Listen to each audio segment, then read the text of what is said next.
สบายดีเด้อสบายดีพี่น้อง FC เบิร์ดสุขุสุคนเนาะว่า FC ทั้งฝั่งลาวฝั่งไทยและต่างประเทศยินดีต้อนรับเข้าสู่ช่องสกุลมาบ้านเราคือเก่าเด้อพี่น้องเด้อพี่น้องให้มาพ่อกันในตอนเช้าเด้อมื้อนี้เนาะนอนอยู่ห้องหมอนี่เป็นคืนที่2เนาะก็คือคืนที่2นี่รวมทั้งคืนผ่าตัดก็เป็น3คืนเนาะอาการของพ่อโชคชัยตอนนี้ก็ดีขึ้นแล้วพี่น้องเอ้ยฟังเบิ่งว่ามื้อนี้ทางแพทย์หมอเพิ่นสิว่าจังใดเนาะตอนนี้ก็ในตอนเช้าสิ6 โมงเช้าแล้วตอนนี้ก็ได้พี่น้องเอ้ยบ่คิดบ่ฝันว่าสิมาเจอกับเจ้าของแบบนี้พี่น้องเนาะที่ผ่านมาก็ไปหาช่วยหรือว่าไปเป็นสะพานบุญให้ทางผู้ใหญ่เพิ่นมานี่ก็3 ปีกว่าแล้วเนาะที่เฮ็ดช่อง YouTube มาแต่ว่ามาถือกับครอบครัวตัวเองก็ถือว่านักสุดๆรอบนี้ราชการตอนเช้ามื้อนี้อัปเดตเบิ่งอาการแล้วสิเป็นจังใดแน่พี่น้องเอ้ย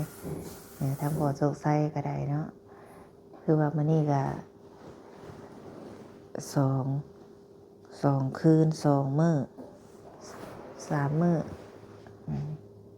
3มื้อนี้ย่างเลยเข้าห้องน้ำเลยโอ้เล่นได้แล้วบ่ได้แล้ว ยังบ่ได้บ่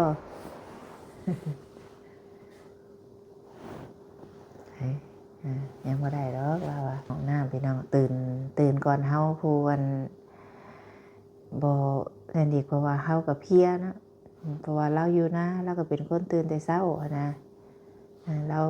FC ก็เป็นห่วงหลายพี่น้องเอ้ยเนาะแล้วก็ให้กำลังใจหลาย FC ก็ว่ากลับบ้านไปอย่าฟ้าวกินข้าวเหนียวเด้อว่าซั่นเนาะให้กินอาหารอ่อนๆเพิ่นว่าเอาย่างเด้อย่างกลับไปกลับมาเด้อออกกำลังกายตอนเช้าแล้วสิได้เช้าไวมื้อนี้ย่างไวกว่าเมื่อวานนี่เนาะ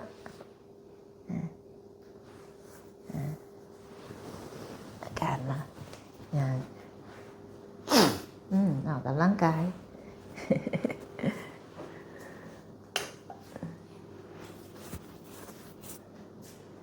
หนาว หนาวบ่มันหนาว ใครแน่เมื่อวานนี่หนาวน อนคือหนึ่งห้อง อ่านบ่โอ้พอดีเลยเป็นยังไงอาการมานี่กับบ้านนี่ อันนี้ขึ้นรูเก่าอยู่ นี่ถึงรู้ก็เบิ่งขีดหนีบนี่จังได๋จังปะขอได้ให้ FC เพิ่นได้ยินเสียงปะ ดีขึ้นรูเก่าอยู่ นี่ขึ้นคือเก่านี่ก็ย่างลบไปลบมาแน่ย่างไปมื้อนี้ดีขึ้นกว่าเมื่อวานแม่นบ่ ดีกว่าวัน มื้อนี้ดีขึ้นกว่าเมื่อวานแล้วเป็นได้ นี่แหละดีแล้วนี่คันว่าประมาพี่โอ้เขาว่ามันยังเป็นคนแหละ มันเป็นได้ โอ้มันเจ็บแบบบ่ถึงเจ็บแบบบ่ไหวแล้วนะ แบบกะบ่ไหวบ่ ก้าวบ่ไหวเจ็บแบบมันแน่นเจ็บจันเขาอย่างเดียวเลยแบบมันเจ็บบ่ขยานะ เคยเจ็บอยู่บ่ไปตะกี้ บ่เคย จักเทื่อ เพื่อพ่อแบบนี้นะ เจ็บครั้งแรกก็หนักเลยเนาะ หนักเลย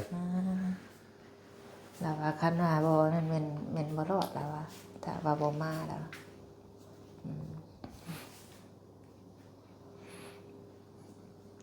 วันนี้คือสิ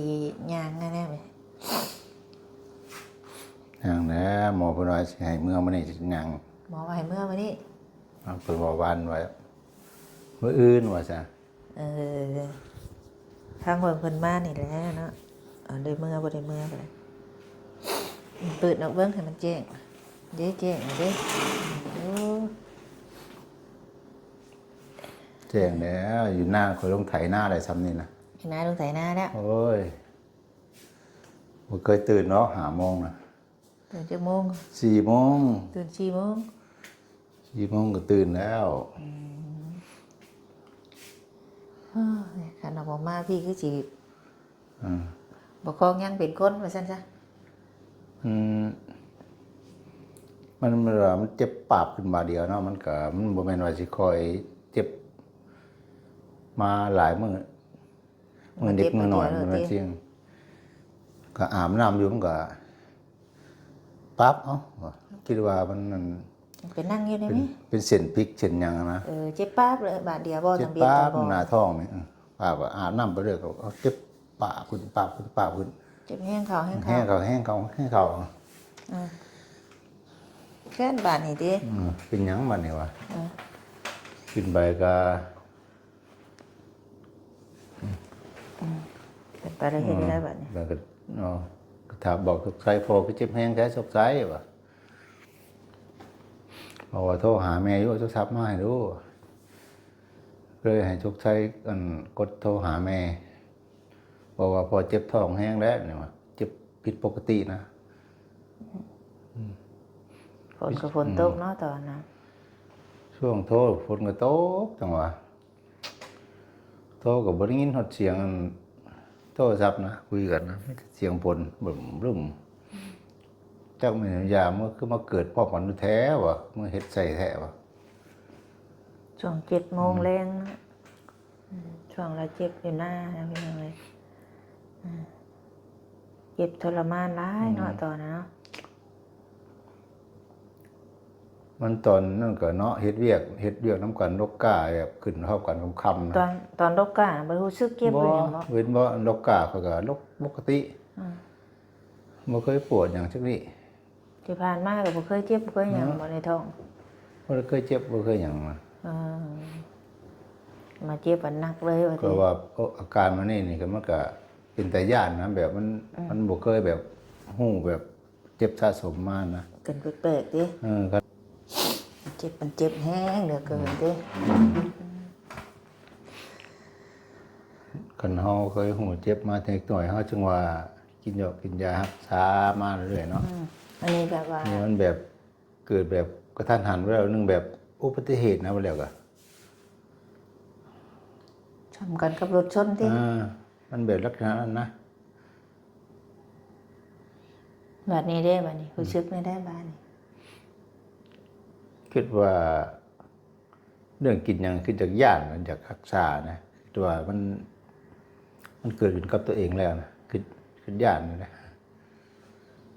คือระวังของกินอยู่ ตอนที่เจ็บแห้งนะคิดนี่ได้ว่าโอ้เช็ดรถบ้านนี้บ่ คิดว่าตายอย่างเดียวเนี่ย ตอนนั้นนะตายแล้วมาหาหมดหาหมอแล้วบัดนี้เศร้าแล้วบัดนี้ให้ดีให้เศร้าก็ระวังความกินบัดนี้ คิดว่ากี่แต่อยู่อันสวรรค์ชิโน่นเจ็บแห้งนะการว่าไปหมออยู่มุกอยู่ไทยนี่ก็ปลายังไก่แท้วะเพื่อไปห่อนนี่ตายก่อนบ่วะ คิดตอนนั้นนะ เพื่อสิเฮ็ดเสกแลนเอกโศกเอกสารนะมาก็เพื่อสิตรวจที่ยังช่องจิบ่รอดนะ แต่ว่าวันมาเพิ่นก็เฮ็ดไว้เนาะ มาเพิ่นเฮ็ดไว้เพิ่นก็ปุ๊บปั๊บเลยเพิ่นก็แล่นนั่นแล่นนี่เพิ่นก็เข้าห้องผ่าเลย ก็ห้องผ้าแต่ว่าเบิ่งไปพี่น้องเอ้ยเพิ่นว่าสิกลับมานี่แต่ว่าเรื่องการใช้จ่ายก็ยังบ่ละเอียดคักปานใดแต่ฟังเบิ่งมื้อนี้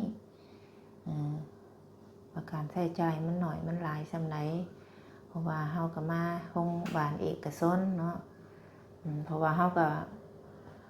แบบช่วงนั้นน่ะมันคิดหยังบ่ออกว่าสิไปไสนะฮู้แต่ว่ามาแหละให้มันเศร้าตอนน่ะบ่ได้คิดว่าพุ่นถือพี่แพงแบบว่า มีเพิ่นแนะนำมาก็แม่นมาอย่างเดียวเลยแบบคิดแต่ว่าเอาชีวิตคนไว้ก่อนตอนน่ะบ่ได้คิดว่ามาก็บ่ได้มีเงินเนาะมากับมาเลยแบบว่าเอ้าสิเป็นสิจังใดก็สิไปคุยกับหมอเพิ่นเนี่ยก็จังสิว่ากันบ่ได้คิดหยังตอนน่ะคิดแต่ว่าเอาชีวิตของพ่อโชคชัยนี่ไว้ก่อนนะเพราะว่าความเจ็บก็เป็นนะพี่น้องคันสิปะกันมันก็เป็นไปบ่ได้เฮากับได้จำเป็นว่าเอาข้ามมาพี่สิถือเพลงกับบ่ได้คิดหยังเลยตอนคิดอย่างเดียวว่าเฮ็ดได้สิรอดนะคิดตอนน่ะเมื่อมาตอนนี้เนาะทางแพทย์ทางหมอเพิ่นก็ช่วยหรือว่าช่วยชีวิตไว้แหละพี่น้องเอ้ย ถือว่ามาฮอดเพิ่นผ่าตัดก็ถือว่าเบาบางลงถือว่าดีขึ้นตอนนี้ก็ได้ดีขึ้นหลายดีขึ้นหลายแหละก็สิได้เมื่อพักผ่อนอยู่บ้านให้กินอาหารเบาๆกินข้าวเจ้าเนาะเพื่อนเฮาก็มีข้าวเจ้าอยู่กินข้าวเจ้าข้าวต้มข้าวหุงนั่นแหละบ่ให้กินข้าวเหนียวทาง FC เพิ่นก็คอมเมนต์มาหลายว่าจะพากินข้าวเหนียวเด้อทั้งเอื้อยทั้งอ้ายเพิ่นทั้งแม่เอื้อยอ้ายทุกคนที่เพิ่นให้กำลังใจแล้วก็ที่เพิ่นติดตามมาแหละที่ตอนนั้นเนาะโกสิตัดสินใจมาหมกนี่บ่แม่นว่าสบุญตัดสินใจเองนะเพราะว่าตอนนั้นสบุญคิดบ่ออกบ่เข้าเลยบัดนี้เฮ็ดจังได๋ดีนั่งอุกใจเนาะช่วงน่ะเอ้ยอ้ายเพิ่นก็โทรไปบัดนี้ให้เอามาหมกเพิ่นว่าไปโลดว่าเอ้ยอ้ายเพิ่นก็ว่าอันนี้บ่ต้องอยู่หันเนาะตอนนั้นสบุญก็ยังลังเลอยู่ว่าเฮาสิเฮ็ดจังได๋สิเอาจังได๋ดีเพราะว่าเจ็บแฮงเด้มีทั้งเอ้ยทั้งอ้ายเพิ่นก็เห็นดีให้มาพี่ทั้งแม่ทั้งหยังเพิ่นก็ไปโลดข้ามไปหมกจังได๋ก็เรื่องเงินเรื่องทองได้จังว่ากันเอาชีวิตคนไว้ก่อนเพิ่นก็ว่ามาแนวนี้ก็เลยตัดสินใจว่าทางโรงหมอเพิ่นโทรเอารถให้จะตัดสินใจมาพี่เพราะว่ามันอยู่หันก็ตั้งแต่เช้าเฮาไปอยู่หันตั้งแต่เช้ายังเจ็บอยู่ก็เลยว่าขอมาพี่ซะว่ามันก็เลยเอารถให้แล้วก็เฮาก็บ่ฮู้ว่ามันเป็นแนวใดตอนน่ะขออย่างเดียวว่าไปฮอดตอนนั้นน่ะคือว่าตอนนี้ก็ปลอดภัยแล้วพี่น้องเอ้ยเนาะตอนนี้ก็ได้ทั้งเอ้ยทั้งอ้ายเพิ่นก็แนะนำมาแล้วก็มีแม่มีเอ้ยมีอ้ายโทรนำตลอดโทรติดตามอาการเป็นห่วงเป็นใยเนาะอันนี้ทางสบุญก็ต้องขอบคุณไปทั้งเอ้ยน้อยไอ้หวนแล้วก็ทั้งไอทีแล้วก็ทั้งเอื้อยใจดีแล้วก็ทั้งเมนงคำสอนเนาะแล้วก็ทั้งเมโคมาลาพออุ่นมาเนาะที่ว่าติดตามแล้วก็โทรมาให้กำลังใจเด้อเนาะขอบคุณในไลน์แล้วก็ที่ช่วยเหลือทั้งครอบครัวเฮามาเนาะขอบคุณในหลายเด้อแล้วก็ให้กำลังใจแล้วก็ให้ความแนะนำเนาะแล้วก็ให้กำลังใจเพื่อสู้จังได้ก็ทั้งสบุญก็เรื่องค่าหมอค่าหยังก็เดี๋ยวไทยทั้งแพทย์ทั้งหมอเพิ่นคุยก่อนเนาะว่าเบิดเท่าใดจังใดก็ทางสบุญก็จังสิมาเว้าให้ฟังอีกเทื่อนึงพี่น้องเอ้ยแต่ว่าตกก่อนสิผ่าตัดมานี่นะเฮาก็จ่ายเพิ่นไปแล้วมัน 30,000 เนาะ 30,000 บาทจ่ายไปได้จังได้ผ่าตัดแต่ว่าจากหันไปนี่ก็บ่ฮู้ว่าสิเท่าใดแล้วรอเพิ่นขึ้นมามื้อนี้ก่อนให้ติดตามอาการแล้วว่ามันสิได้เมื่อแท้บ่มื้อนี้2 คืนเนาะ2 คืน3ทั้งมื้อคืนผ่าตัดเนาะ3ทั้งคืนผ่าตัด3 คืนผ่าตัดแล้วก็เป็น3 มื้อนี้เนาะกลางเว้นกันเนาะเว้น3 คืน3 มื้อนี้ที่เฮาอยู่นี่แต่บ่ฮู้ว่าสิได้เมื่อบ่มื้อนี้หรือว่าจังใดนั่นแหละนั่งเฮิงบ่เป็นหยังบ่จักหน่อยนั่งมื้อซื่นมื้ออันที่เฮาสิมาอันนกนี่เบ่งว่าได้ตนโตจะเบ่งแบบว่ากระเพาะมันหัวหรือว่ามันทะลุแล้วน้ำมันซึมลงไปอ่างอยู่ในท้องหมอเพิ่นบอกนะแล้วก็ขอบใจทั้งอ้ายเนาะทั้งลุงพงษ์นำเด้อเนาะที่ว่าให้ความเป็นห่วงเป็นใยเพิ่นก็โทรมาถามเนาะโมคูหลายคนนั่นแหละขอบคุณโมคูหลายคนที่มาให้กำลังใจเนาะโมคูบ้านเฮานี่แล้วก็ FC ทั้งฝั่งลาวฝั่งไทยแล้วก็ทั้งต่างประเทศเนาะเพิ่นคอมเมนต์มาให้กำลังใจหลายพี่น้องเอ้ยทั้งสบุญก็ดีใจเนาะที่ว่ามีโมคูมาให้กำลังใจแล้วก็ FC ที่ให้กำลังใจเพราะว่าช่วงข้าวเจ็บเป็นเอ็นอุ่นนี่โมมาทักมาถามก็ดีใจพี่น้องเอ้ยแล้วก็มาให้กำลังใจในคอมเมนต์ก็ดีใจเนาะขอบคุณเบิดสุขุสุคนเด้อโมคูเนาะลูกหลานญาติพี่น้องที่โทรมาให้กำลังใจน้องทั้งเอื้อยทั้งอ้ายเบิดสุขุสุคนทั้งนายสบุญกับทั้งอ้ายทั้งเอื้อยเพิ่นพากันไปหุ่มดำซอยก็แล้วเมื่อวานนี้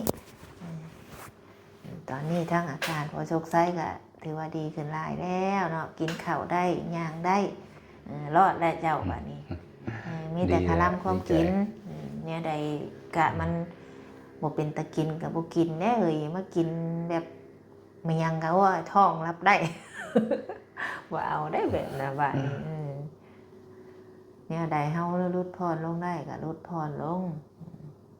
ท่านได้กินได้บัดนี้ทางในมันยังยากได้ขนาดเพอยู่นอกน้อยๆนี่ก็ยังปวดนานเศร้า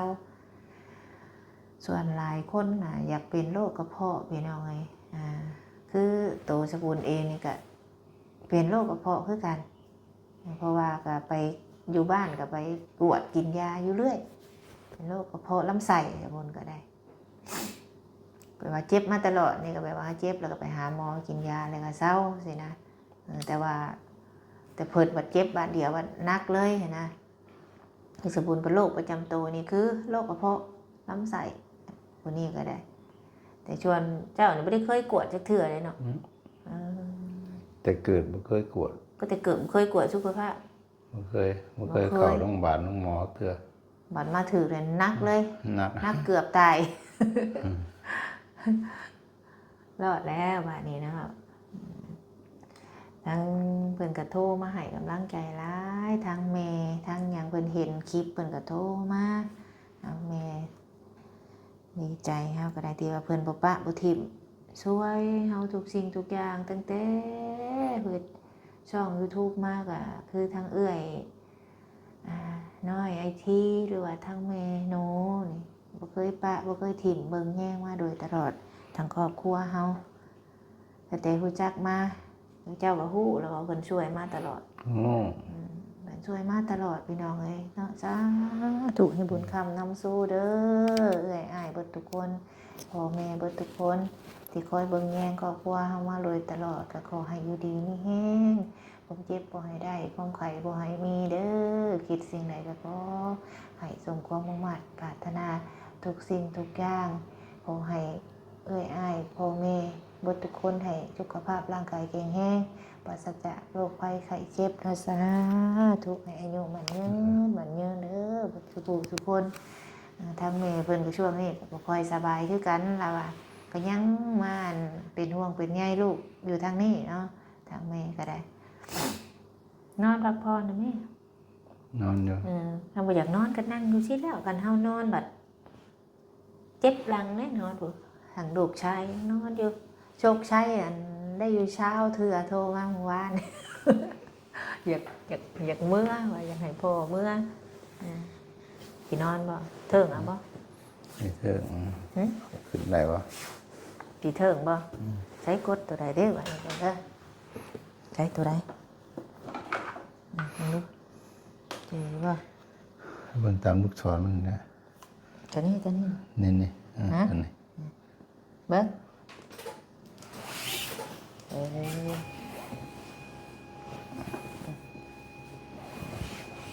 เตียงก็สบายดีกดดขึ้นมาเองนะป่ะอีกวะฮะอีกวะมันจนสั้นป่ะห้ามอ่อนทุกเลยขึ้นมารถมอนป่ะอันนี้จนเพียงหัวพอป่ะนั่งเถิงอ่ะนะเตียงก็กดเอาค่ะกว้านด้วยช่างอันนี้โอ้นอนอยู่เถียงหน้ามันหกบ่อยากมานอนอยู่ห้องเสียเงินเสียคำนี่คือนี่หนาวช่ำดอกเดือนชามหนาวเท่อะมอนเอลงเมมอนแห้งเป่งขึ้นจน16 องศาใจจุดข้างกับไตชันเฉียบเมื่อคืนหมอเพิ่นเข้ามาดูว้ายว่าขึ้นเอาแท้ว่ะคือเปิดแอร์แห้ง